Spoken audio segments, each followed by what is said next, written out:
Well, good afternoon, everybody, and thank you for coming to this session with me today. We're going to go over a few aspects of the program, and the real sort of selling point of today's session, as opposed to the one that we ran last term, where we went into quite a lot of detail about the nature of the course, is I will be talking people through the application process and the interview process as well, and saying a few words about what we are looking for with the students that we take on to this course. So I'll introduce myself and my colleagues with me today. My name is Sean, and I'm the course director for the certificate and diploma in History of Art. I'm also at the moment actually the director of studies for History of Art more broadly, while my colleague, Dr. Leah Clark, is on sabbatical. And I'll be running the session today with my colleague, my lecturer colleagues, Dr. Allison Deutsch and Dr. Ali Bennett, both of whom teach on the program that you're hearing about today, and also our Year One certificate student rep, Charles Jones, who will speak a little bit about his experience of the course, the program, a little bit later today. So as I said, in last term's information session, I went into quite a lot of depth about the course, and I also made my little pitch for why I think people should come and study the history of art and the benefits, both personal and intellectual, of choosing to pay close and considered attention to works of art. So I'm not going to rehash all of that, but I am going to briefly review some of the key aspects of the program so that they're fresh in people's minds. And of course, some of you joining today will not have attended that first session. So the fundamental features of this program are that it is a 2 year undergraduate program taught at the equivalent of first year undergraduate level, and it's a part-time course. And it's a new version of a program which we've been running for successfully running for many years in our department. And one of the things that's new about it is that it is now a blended program, and it is taught through this combination of online structured digital learning and in-person teaching in Oxford. And I'll say a little bit more about both of those in a few moments' time, but I want to draw your attention first to the next intake, which is September 2026. So this is so that if you're interested in studying with us next academic year, in other words, this now is the sort of admissions cycle that we are in for next academic year. So the course structure, as I said, is now a blended program. We used to be purely face-to-face, but we are now a much more flexible operation. And the reason behind this is that we have sought to open up this program to a much broader range of students, working age, people with busy lives, as well as people, from all strands, people from early 20s right through to retirement age, who are able now to come and study with us. And the way this works now is that we still have quite an emphasis on face-to-face in-person teaching. We see this as really important. And something special happens in the classroom, which we can't simulate online in other ways.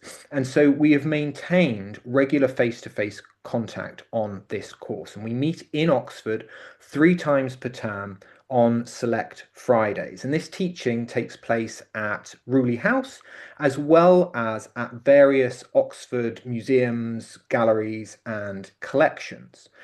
We will have a full day there on the Friday, which will usually look something a little bit like this. We will meet in the classroom in the morning. A topic will be introduced. We will discuss it. We'll review some images, and then we will go out into, say, the Ashmolean or the Pitt Rivers, and there we will engage closely with the works of art themselves, the objects themselves. Sometimes we'll have a handling session. Sometimes a curator will come and talk to us.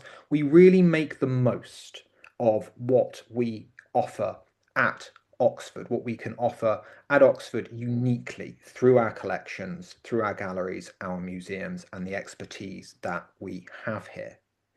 Now, in between those Friday residences, as we term them, you'll have structured online units authored by Oxford art historians. And these will support and guide your studies. And they are particularly geared towards helping you prepare for your assignments. So I've just been over that. So one of the core aspects of the online tuition that you get is that it's this mixture, really, of independent, flexible learning, which you can do in your own time. You have to sort of broadly keep up week to week, but when you choose to do that work in the week is up to you, and you can make it fit around your other obligations that you have in your life. And we make the full term's worth of online material available at the start of term. So you can work forward if you need to. If you have more time one week, you could get 2 weeks worth of work done, say. And I know that some of our students have successfully been doing that.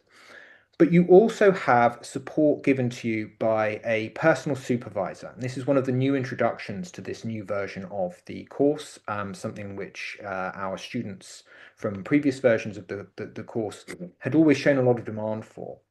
You will have a assigned personal supervisor who you will have a mixture of one-to-one personal supervision sessions with, structured really according to your own needs. If you've had if you found an assignment to be particularly difficult, or if the feedback on it doesn't make sense to you, you can arrange a one-to-one meeting with your supervisor and discuss those things. You will also, with your supervisor, have these small group tutorials where you and three or four other students will meet to discuss topics related to the online material. So one of our personal supervisors is with us for this meeting, Dr. Allison Deutsch. Allison, could you say a few words about your experience as a personal supervisor so far, and how you've been, or how your students have been using the supervisions? Yeah, of course. Thank you, Sean. And hi, everyone. It's a pleasure to be here and to see so many attendees. It's really exciting for us. So, welcome. Um, I love being a personal supervisor.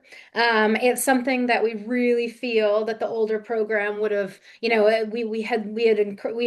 was sort of so much demand for having somebody who wasn't marking you necessarily, and who had oversight over the program and over your studies in general, and someone who you could bring questions of, the assignment you're writing, or sort of how you're doing in general on the course, or how do I apply for an extension, or sort of all of these various things. That there's someone who you go to. That person will only have sort of five, a small number of tutees. And you're in a tutee group and you can get to know that group. So once a term, we meet as a group. And that's really fun because you start to get to know each other, and it's a nice venue for that. And I found that for my tutees, when they did then meet in person, they already felt they had this little community, and that was really nice. And it was exciting for me to meet them in person as well. My tutees are from all over the world, all different ages, all different backgrounds. That's one of the things that makes this program so exciting to teach on, and we hope to learn on. Um, and then the tutees, they get in touch with me when they have questions. Sometimes that's, a quick sort of email. Here's the link for what you need for something. But for example, this week I'm meeting with two of my tutees who are finding it complicated to use the library system and to know what an academic source is. So they want to know, how do I know for sure that this is a proper academic source? It's published by the BBC, or it's published by the National Gallery, or it's published by, Thames and Hudson. How do I know? So we're going to have, we'll probably touch base for half an hour, and I'll show them how to look for things on our system and how to be able to tell what's the more relevant thing, what's less relevant, because you don't have time to read everything. So this is a really important skill. So these are the kinds of things I can offer, but it really depends on what the tutees bring. But it's a real highlight of the new program, and I think it makes people feel a real sense sense of belonging and collegiality as well. Wonderful. Thanks so much, Alison. So just to give people a sense of what you would actually be doing in terms of the content on this program, we spend the first term doing this unit called Seeing Like an Art Historian. And that's really about building a foundational vocabulary to understand works of art, how they're made, and a sort of conceptual apparatus for us to understand them in the way that art historians have over the years. Um, we will think in the second term about this question. I think this sort of deceptively simple question: what is art? And we'll think in terms of the definitions of art throughout history, the history of the rise of the museum and the gallery, and these questions of artistic value and display. And what we're particularly interested in that unit is the how these definitions are often very historically specific, and they grow out of very particular cultural contexts, and it's those contexts which we explore.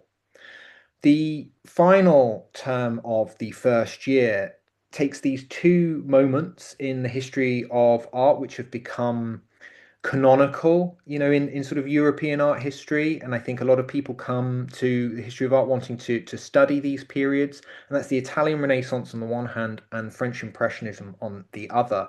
And we are really looking to think critically about these, how they came to be considered canonical, and the kinds of theories, methods, and concepts that art historians have used to make sense of them.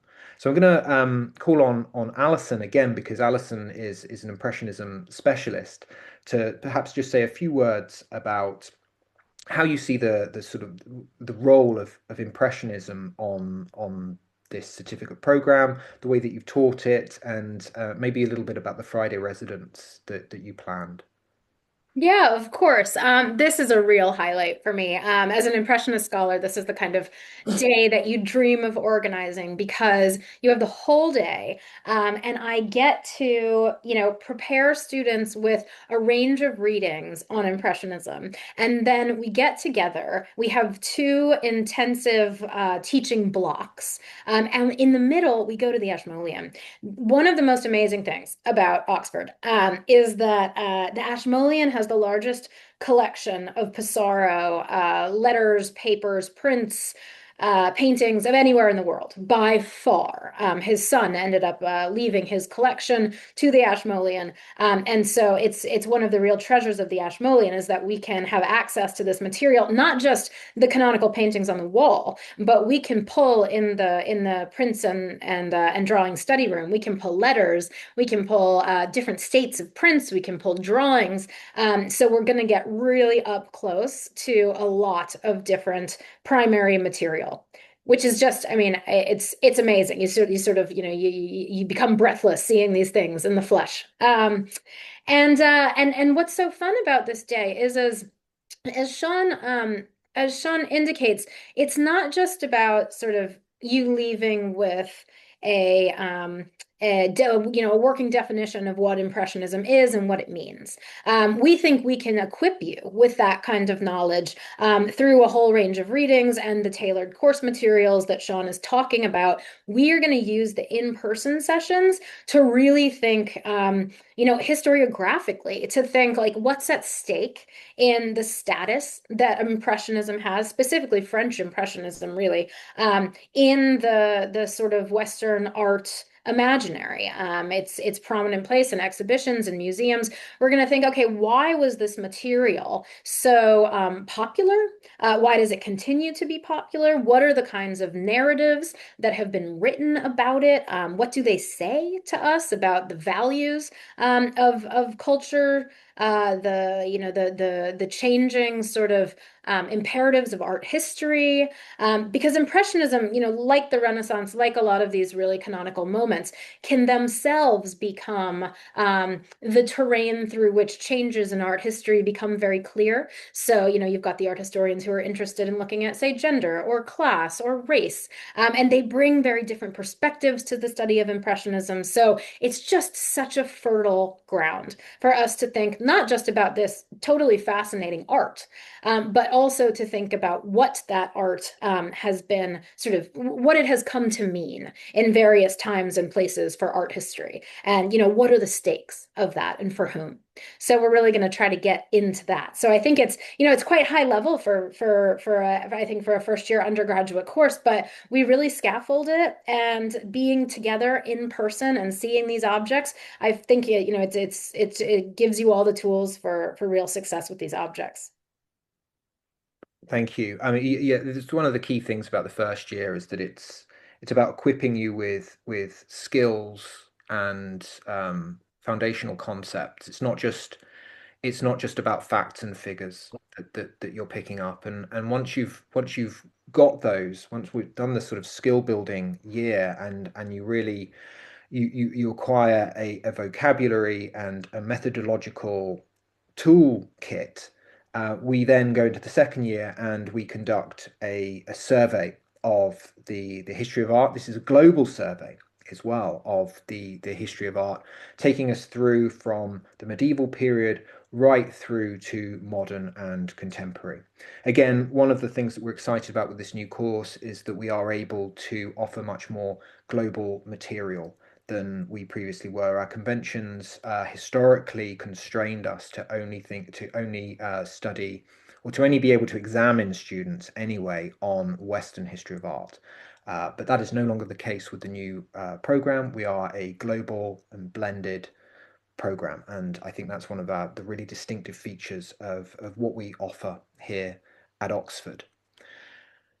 There are, of course, assessments that come with this. It's not all looking at beautiful works of art in a gallery. Sometimes you are required to sit down and write. But actually, I think that's where the real rewarding. I mean, to be cliched, the sort of real magic happens because it's where you consolidate your understanding and are actually able to begin stretching your legs as an art historian, being able to put into practice what it is we are learning through the online units and through those face-to-face sessions. I'm not going to go over this in too much depth because we did in the information session, but I will finish my preamble about this course by just highlighting that we make the most of what Oxford itself has to offer, and we make the most of being in Oxford. And we do this through the museums, the galleries, the expertise, but also, the libraries really deserve special note. The resources at Oxford are unlike anything else that I've experienced. There's been numerous institutions, and the level of access that we have here is, I think, unparalleled. And if you were to join us on our program, you will be an Oxford University student. You will have an Oxford University card. You will have full access to the Bodleian libraries. They are incredible. I mean, just in terms of the resources, they're also very picturesque, lovely picturesque places to sit and work. And when you finish your course with us, you will get your certificate, or you can opt anyway. If you choose to come to the awards ceremony, you will have your certificate awarded to you at the Sheldonian Theatre. It's this really nice ceremony in central Oxford, which I think, well, from our perspective as course directors, as tutors, it's a really nice time to see these students whose work we've been familiar with over the years, and we know how hard that you work, and to have this celebration at the Sheldonian. So on the matter of being an Oxford University student with us, I'm going to ask Charles, who has kindly come to this session to share some of his experience. Charles is the student rep for the year one group.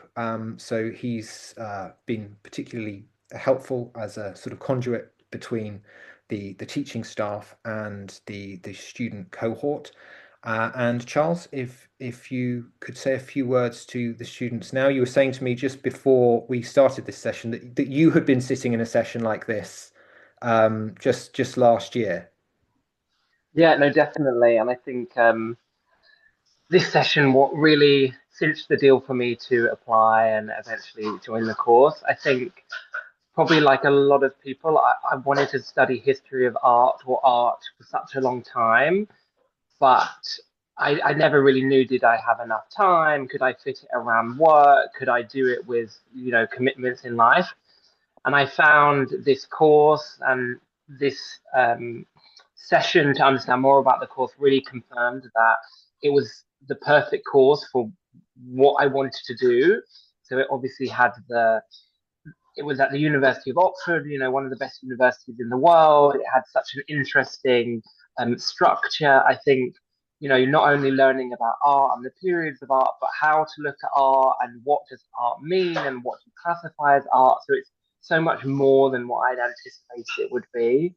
Um, and the hybrid model has really meant that I've been able to do it alongside working. So some weeks I'm really ahead when I have a free weekend, and then some weeks I maybe have to prioritize work a bit more, but I think it's more than manageable.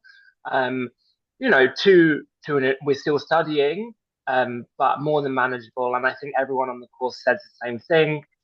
And what's been great, I think you mentioned, you both have mentioned, you and Allison, is that it does really feel like a community. We have our WhatsApp group, we're all supporting one another, we're all, saying, oh, we're finding this difficult, or does anyone have any advice for this?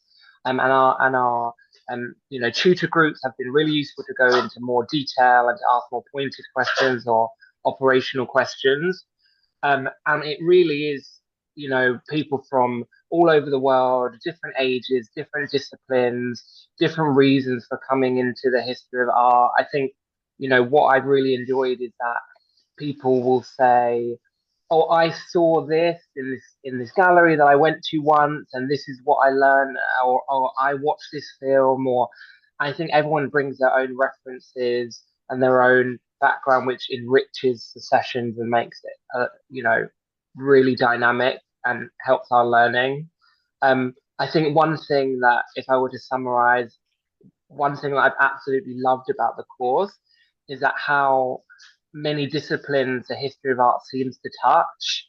So obviously we learn about the art and the history of the art, but we're also looking at philosophy, theology, sociology, technology, science, that you can really take it in whatever niche or interest um, that takes your fancy. And I think it's just given me, or is giving me, and I've spoken to a few other people on the course, it just feels like I'm getting a much broader and deeper appreciation of the world around me. The images that we see on a day-to-day basis, the history of things that is not always clear. Um, and yeah, I would, for everyone on the call, I couldn't recommend this course enough. And the professors are obviously fantastic. And beyond our wildest dreams in knowledge and enthusiasm. Um, and I would recommend it to anyone, and for anyone that perhaps has a job or has other commitments. It's absolutely manageable. And if you want to do it, then this is definitely a course I would recommend highly.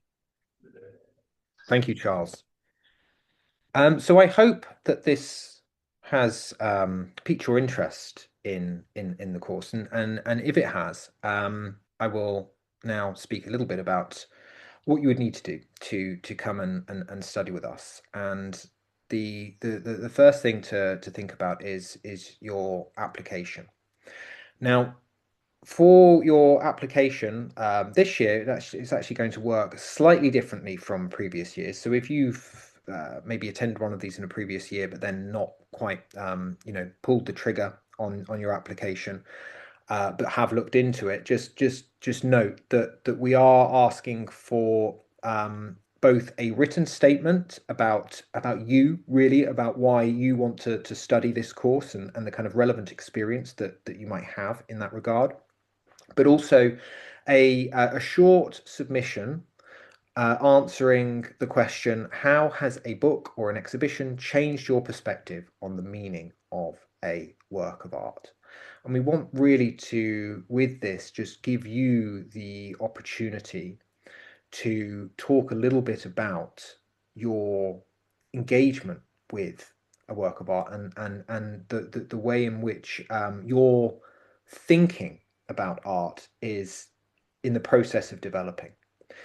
Now, I will say that what we're looking for on this program is not necessarily someone who already, is already an expert art historian. That's our job. We are looking for people who are able to demonstrate an interest in the history of art, but also who have an openness to studying a wide range of art forms, and who have an openness as well to ideas about works of art, and maybe to having those ideas challenged as well. One of the things that I really love to see, for instance, on our course is when you have someone join, and they might be, they might say, I'm really looking forward to the Renaissance. I'm really looking forward to Impressionism, but yeah, I just need to get through this medieval art unit because I'm not interested in medieval art. And then by the end of that unit, they're a real convert, and they end up loving it more than the units where they were studying something they already knew they liked. And I think, that just that openness to have one's preconceptions challenged, even your own preconceptions about what you do and do not like, I think is really important. And I think that, one of the things that this course does is show you that there are numerous ways um, in which you can enjoy something. There might be works of art that you straightforwardly enjoy on an aesthetic level as visually appealing, visually beautiful.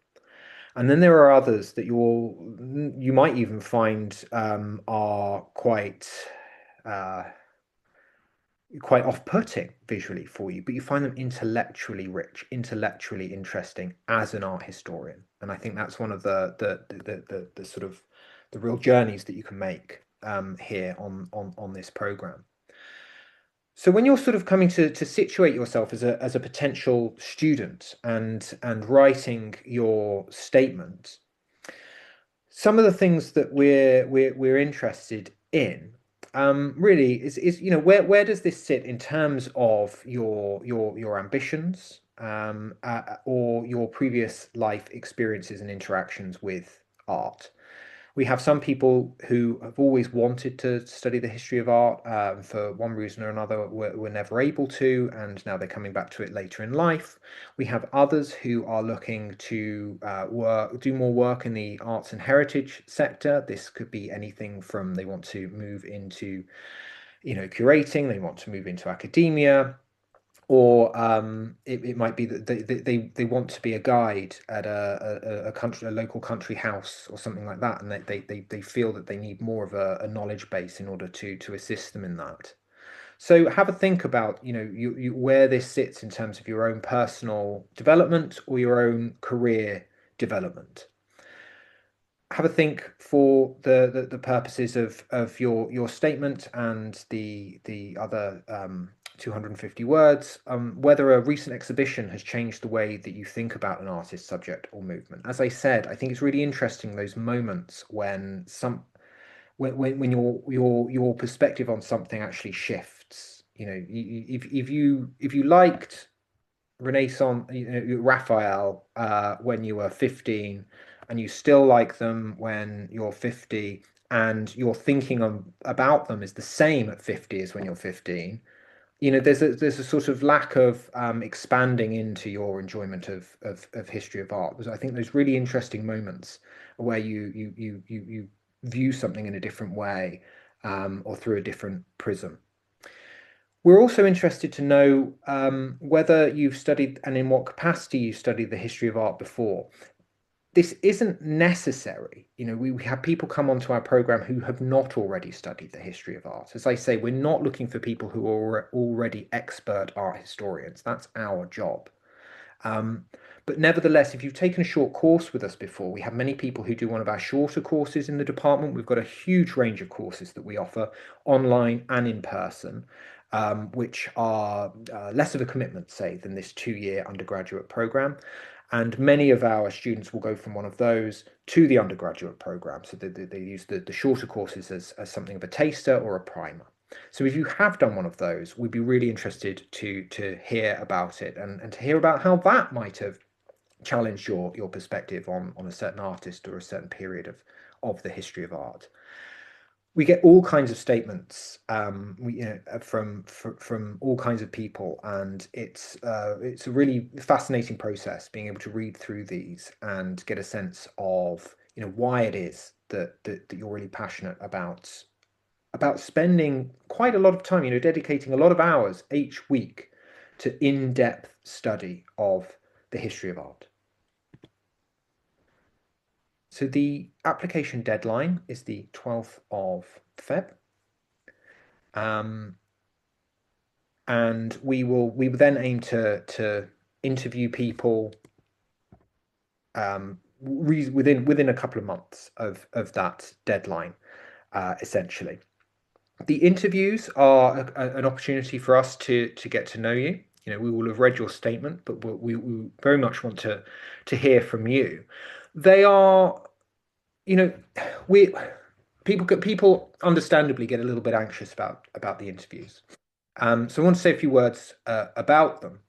We're in the really lucky situation here at Oxford Lifelong Learning, where we're looking for academic potential, absolutely. But we're not in the situation of we just want someone who's already got all A stars at A level and is already sort of absolutely succeeding at everything in the way that the wider university sort of prioritizes with their applications. We are looking for academic potential, people who are really going to benefit from what we do, people who are capable, of course, of dealing with the academic challenges which this course will pose to you and the workload. But we're not just going to be, it's not a test of your pre-existing art historical knowledge. We're not just going to be barking questions, what year did David paint, such and such. It's about learning about your relationship to art and ideas. So it's an interview, obviously, and there often are some butterflies before an interview, but we see it as a really important part of our application process. I know other continuing education programs outside of Oxford at other institutions which do not run interviews. They do everything on the basis of paper applications. But that would save us a lot of time. But we really don't want to do that because we think that actually the interviews for us are such an important part of getting to know people and getting to know the people who are really going to thrive on our program and really going to benefit from it. So if you want more information about any of this, there's a QR code to scan here. And I am available now for questions if we have them. Some may already have been popping them in the chat, but if you have some that you haven't popped in the chat, please do now. And Allison, if I could ask you to begin reading those to me if we have them. Yeah, of course we do. We have a bunch. And Gary mostly, but me too a little, have been answering some of them. But there are some here that I think would really benefit from either from your expertise or for everyone hearing. So we have one question. Is the online course structure similar to the short online course structure with student discussion in forums, etc.? So I am going to have to admit ignorance on the course that you are referring to, because it is not normally my role to be the director of studies overseeing those courses. As I said, I'm filling in for my colleague Leah Clark. My guess is that it's quite different from that because we've written all of this very recently on the basis of Leah came fresh from the Open University to Oxford about 5 years ago and has been using her, extensive knowledge about the best aspects of online education to structure these online units. And one of the fantastic things about these online units is that they are integrated with the face-to-face aspects of the learning that you'll do. So I think it's much more of it's part of an overarching program which involves those face-to-face aspects. And to give you an instance of what you might be doing, there are various things. For contributing to a forum is one part of what you might do. And this might be a forum that, in some instances, it will be a forum between you and your fellow students. In other instances, it might be a forum between you and your small group tutorial fellow tutees, to which your personal supervisor will contribute as well and monitor. That might then form the basis of one of your discussions in the small group tutorials, the online live discussions with your personal supervisor in the tutorial. There is then also a range of other forms of activities and exercises that you do as part of the online units. One of the more basic ones might be, we introduce some concepts. We get you to think about and compare a couple of works of art in relation to some guiding questions. We'll give you some feedback on what we were looking for in that compare and contrast exercise. Give you some moments to think about it yourself. Then there'll be a sort of reveal discussion where you get a kind of answer of sorts as to what you might have been expected to get from the comparison. And we will then recommend a book for you to read, an article from a chapter from a book or an article from an academic journal. You will go off and read that article, but you will then come back to the online unit, and again there will be a discussion section where we digest the core ideas of that. So the really important thing about this online material is that it is interactive. It's not a passive form of learning, and you are also able throughout to check your learning in relation to the discussion section. So we'll give you questions to consider, activities to do, but then you'll always be able to see how you've done by going through and saying, oh yeah, that's something that I thought of, or I hadn't thought of that. That's something that escaped my notice when I was looking at that painting. And then the those skills are consolidated in the classroom and in museums, in the archives, in our handling sessions when we're engaging with the sort of the works of art in the flesh. Thanks, Sean. We have a couple of comments related to just a little clarification on the difference between the certificate and the diploma, and then what our students do afterward. So if you could just talk about, does this count toward a BA?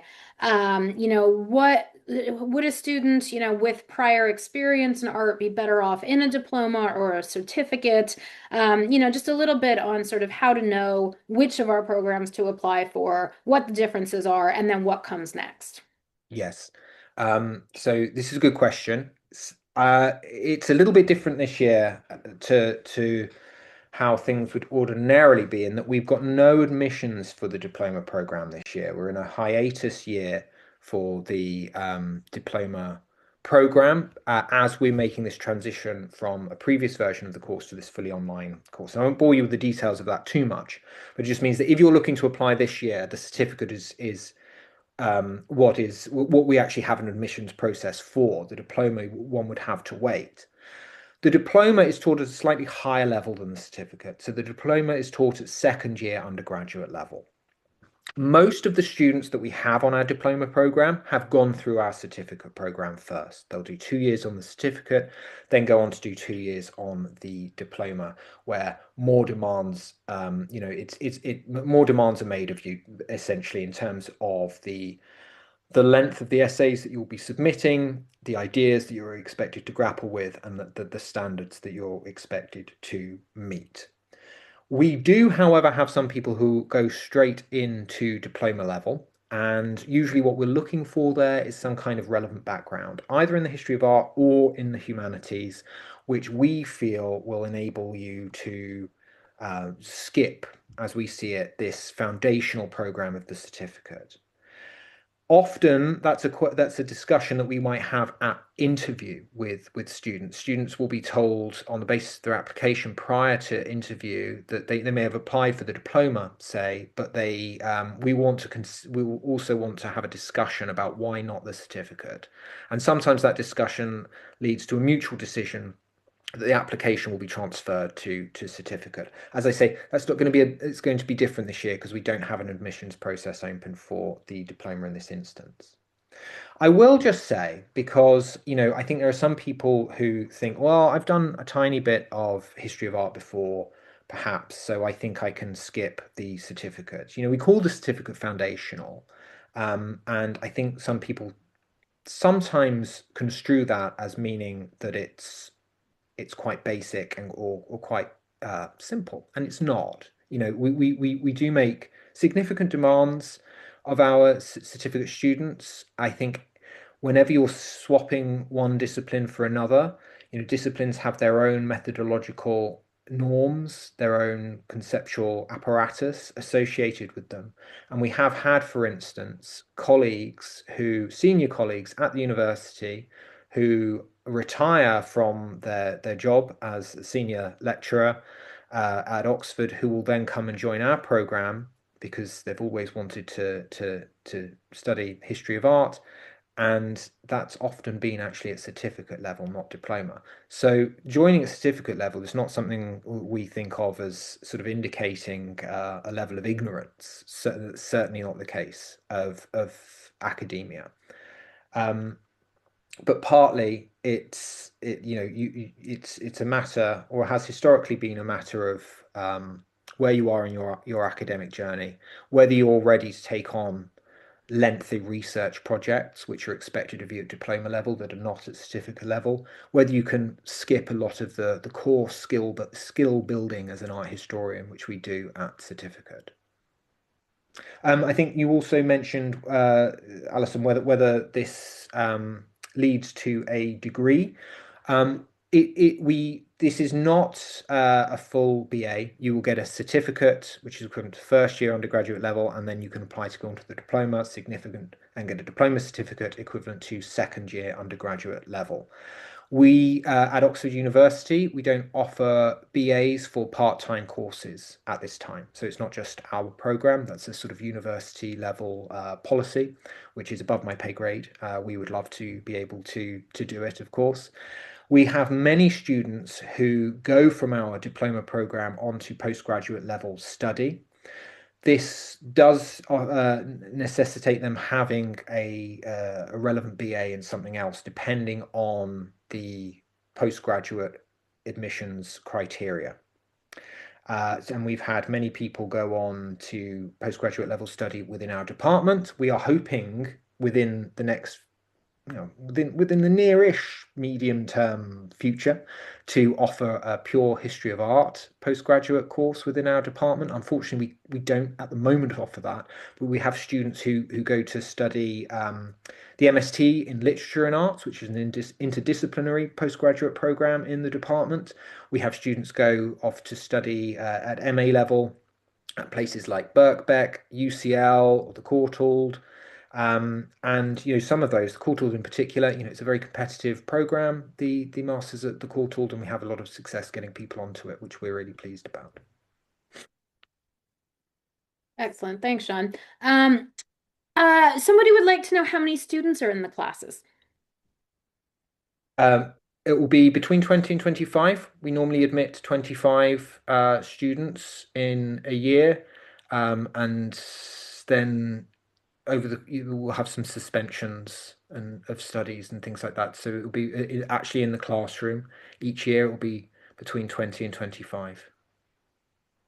Thanks, Sean. We've got a couple of questions related to how this course balances with full-time work.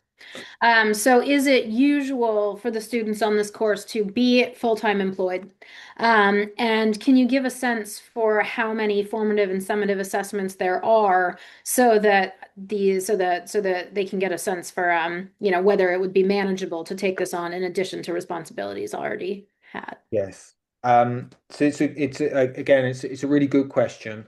One of the things that we were that was uppermost in our minds when we designed this new version of the course was making it much more accessible much more feasible for people who are in full-time work to come and do our course.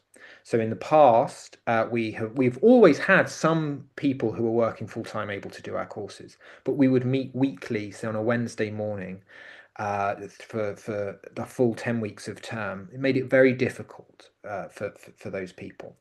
Now, with our more occasional but intensive meetings on Fridays, which I think people find it easier to get the occasional Friday off, it's become much easier, and we have a lot more people this year. So we're running. This is the first year that the new version of the program is running. Charles is part of our the first intake of students on this new version of the course. Charles, who I'll invite to say a few words, I think, about this now, is working full time, I believe, and is able to do the course. How he's finding that, I will allow him to say. But in terms of the workload, we would usually, for instance, in the first term, be expecting a couple of formative assignments of around 500 words. Formative means it doesn't count towards your overall mark. It's an opportunity to practice writing and get feedback on your ideas, as well as a 1,500 word essay due by the end of the term. And that's, I think, fairly representative for the workload term to term. It might differ in some of the details. Charles, how have you found that? Yeah, I think it's definitely doable. I think people, for me, it was like I wanted to do this course. I want to learn about art history. I arrange my studying and the essays around my other commitments, my work and events and things like that. I think some weeks, some weeks I might do 2 or 3 weeks worth of study on the hybrid course on the online unit, and maybe another week, I have too much to do, so I won't. And I think that's what this flexible, this course allows. I said to Sean when I joined, under the old structure, I wouldn't have been able to do it. I wouldn't have been able to make it to Oxford that frequently. But a Friday once a month, once every 3 weeks is definitely doable. And with all of the resources at the Ashmolean Museum and in the library, I think Oxford is something I want to take advantage of. Um, but at the same time, we're studying a subject. It's a subject that takes some time, can be very detailed. So, I there's some people in the course that are spending their weekends doing reading, because they're retired and have time. Whereas me, some weeks are really busy, like I was doing the summative, when I was doing the essay at the end of last term, certainly had to dedicate more time to that to get it to the level that I wanted. Um, but no, it's absolutely manageable. But it's a commitment. It is, Yeah. uh, yeah. Thank you, Charles. So to put it in, just to put a number on it, the expectations from us are that students engage in around about 10 hours of study each week to keep up with the demands of the course. Now, some of our students, as Charles mentions, will actually do a lot more. They find it interesting. They will engage with the further reading. They will engage with all of not just the essential online activities, but the optional ones as well. But we do try, in terms of how we structure the online activities and material, we signal what we consider to be core and essential and what is optional, for students to do. So you can control your own workload to an extent in that manner, and also in the manner that Charles has described, in which if you know that you've got a little bit more time one week, you can work ahead. and then know that in the following week you might engage very little with our course because you have your own priorities in other aspects of your life. We have a bunch of questions here. Sean, I'm not sure if you will know this or if this is Gary, but there are two deadlines, one in February and one in May. People want to know if they are at a disadvantage if they wait and apply in May and what the purpose is of having these two deadlines. Yeah, so the two deadline thing is a departmental norm to encourage or to to allow greater degrees of access, I think, to our courses. I would strongly encourage people to meet the first deadline because we are an oversubscribed course. We're a popular course, and we've always been a popular course. But actually, last year, with the new version of the program, making it accessible to a wider range of people, we had more applications than ever. So I would very much encourage people to meet that first deadline. We might not fill, it depends on the strength of those initial applications. We don't always fill all of the places on that first deadline, but we may. And then the second deadline, you will be competing for fewer places, essentially. Thanks, Sean. You talked a little bit about the interview, but there is some there are some questions about the level of formality of the interview. And is it, who is present at the interview, and is there any way that students can prepare, or do you have any reassuring words for them? So ordinarily it would be Leah Clark as Director of Studies and me as Course Director. Leah's on sabbatical this year and I'm Director of Studies, so it will be me as Director of Studies and probably Ali Bennett as who will shortly be running the diploma courses as Course Director for our diploma program. So there'll be a couple of us. They are online, so you're not going to walk in. You're not going to walk into some intimidating old medieval hall and sit there while we're on a high table and quiz you on things. The interviews take place online, and as I say, we're not trying to catch you out. We're not going to be expecting you to have an extensive, detailed knowledge of names and dates and styles and whatnot. But we do want to get a little bit of a sense of your relationship to works of art, and how you think, your relationship to ideas, to intellectual endeavor. So it's an opportunity to get to know you, but part of getting to know you is to hear a little bit about your thought processes. How you think, and then just from our perspective to reflect on whether we think that's good. You're going to be a good fit for what it is we are providing. It's partly about whether we are a fit for you as well as whether you are a good fit for us. Thanks, Sean. Are there any curriculum courses that students can choose and take on the certificate? Um, no, so the certificate is everything on the certificate is a core course, so to speak. You have a choice about where you want to focus your energies in terms of what assignment questions you will choose.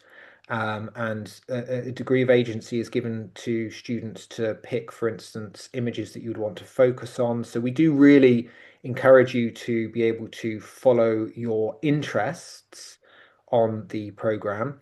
If you were to move forward to the diploma level, then there are pathways on the diploma, and you will either, according to your inclinations, for instance, you might choose a medieval pathway or a modern pathway in your first year, and then in your second year, you might choose either an early modern pathway, say sort of Renaissance, or you might choose contemporary pathway. So there are sort of period-specific pathways for you to choose, which will structure your learning on the diploma program.